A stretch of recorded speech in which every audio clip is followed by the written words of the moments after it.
Hola, ¿qué tal amigos y amigas? ¿Cómo están? Bienvenidos y bienvenidas una vez más aquí al canal, en donde estamos haciendo el año bíblico basado en las promesas que hay en la Escritura. El día de hoy ya es abril 22 y la promesa o el consejo lo encontraremos en Primera de Pedro, capítulo 5, versículo 4. Primera de Pedro 5, 4. Cuando aparezca el príncipe de los pastores, vosotros recibiréis la corona incorruptible de gloria. Qué bonita promesa la que hace aquí el apóstol Pedro.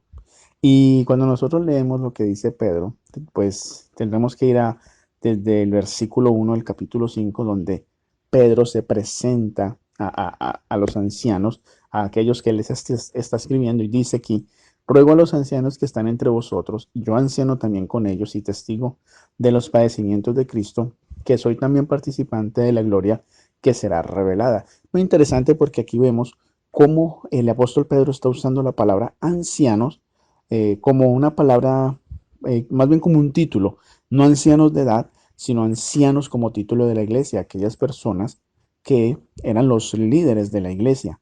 Y luego él dice que él también es anciano, porque también era líder en la iglesia, y luego les presenta a Jesús y los padecimientos de Jesús. Y es que Pedro fue testigo ocular de los padecimientos de Jesús. Pedro vio cuando a Jesús lo arrestaron en el Getsemaní. Pedro negó 3 veces a Jesús.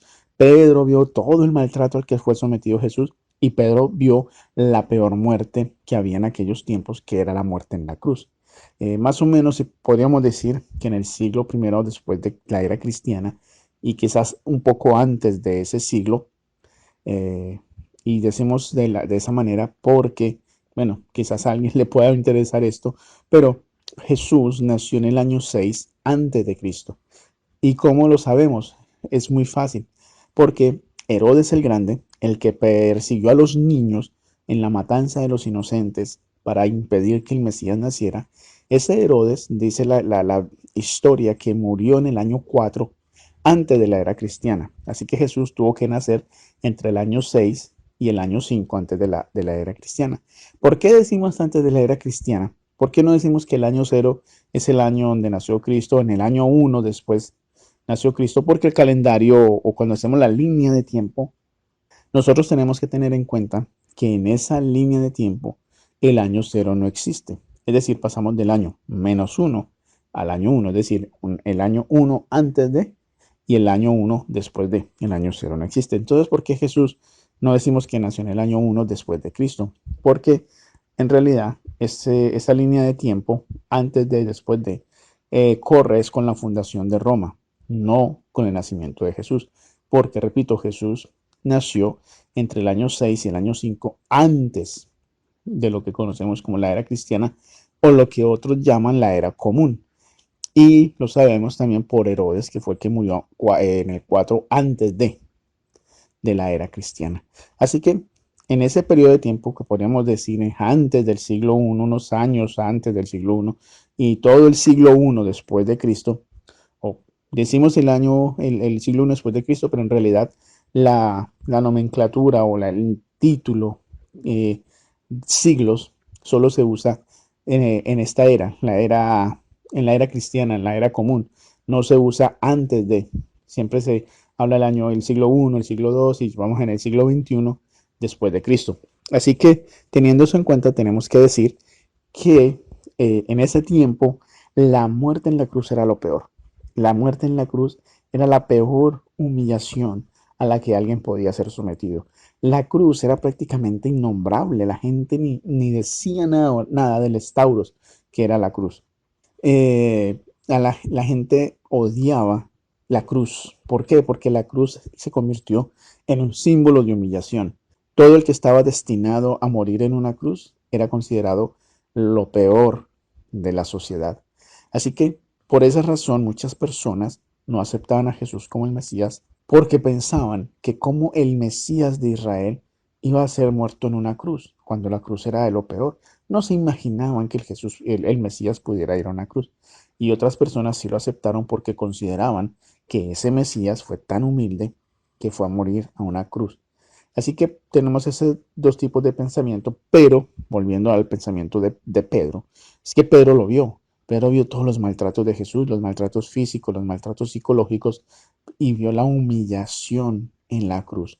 Así que Pedro declara que pues él fue testigo de todo eso, pero aún así también fue participante. ¿Por qué? Porque Pedro también fue perseguido. Pedro fue encarcelado muchas veces, fue azotado muchas veces, casi hasta morir. Así que el mismo Pedro también fue testigo personal, es decir, vivió lo mismo, fue un mártir de Jesús. Pedro vivió tanto los padecimientos de Cristo de forma ocular, pero también él los vivió en su propia carne. Así que eh, Pedro les está diciendo a sus lectores, no se olviden quién soy yo, no se olviden que yo viví todo esto y por eso les escribo.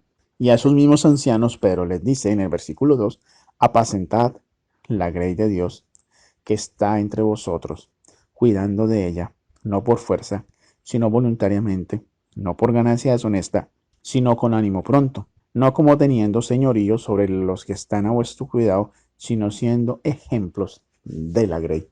Es decir, esos ancianos a los que les está refiriendo, aquí los está llamando pastores. Ellos eran los pastores de la congregación y los pastores tenían que alimentar a la congregación.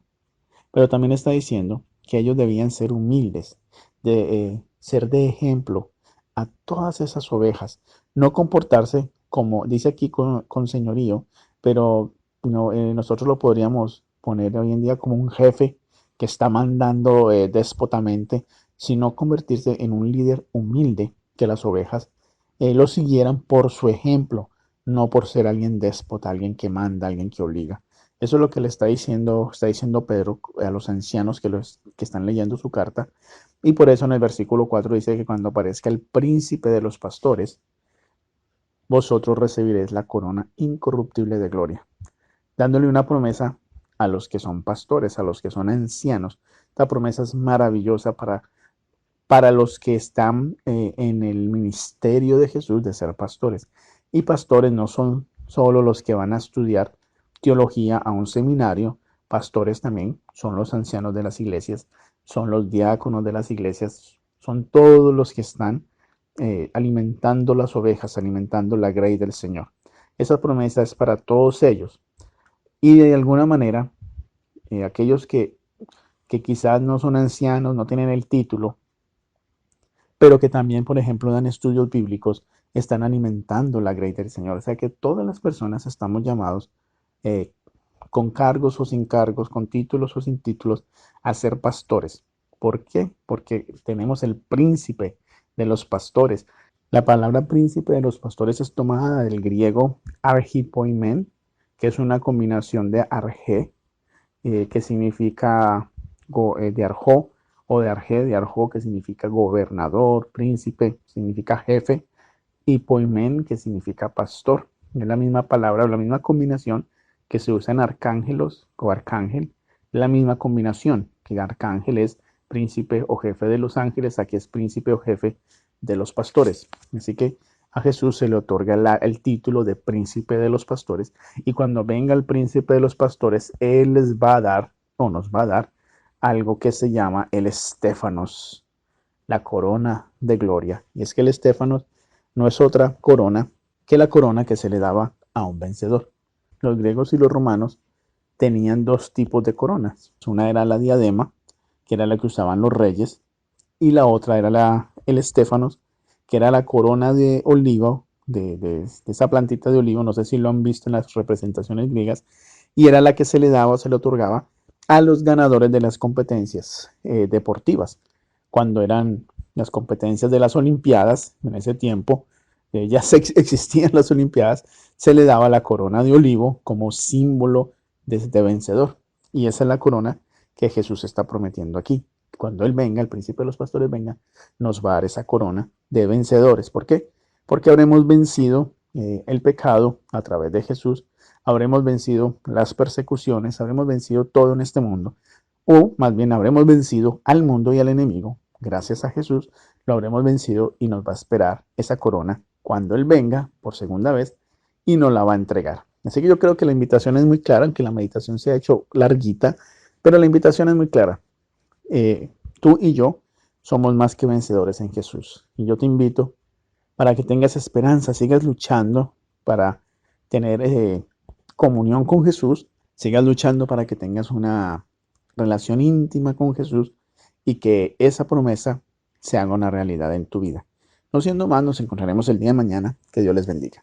Si te ha gustado este video, te invito para que te suscribas si no lo has hecho y para que le des clic en la campanita y de esta manera YouTube te avise cuando subo mi próximo video. También te invito para que escribas en la caja de comentarios y me dejes tus impresiones. Y si me quieres apoyar, lo puedes hacer también con un like, con un me gusta y también para que compartas este video a aquellas personas que tú creas que se pueden beneficiar con este tipo de contenidos.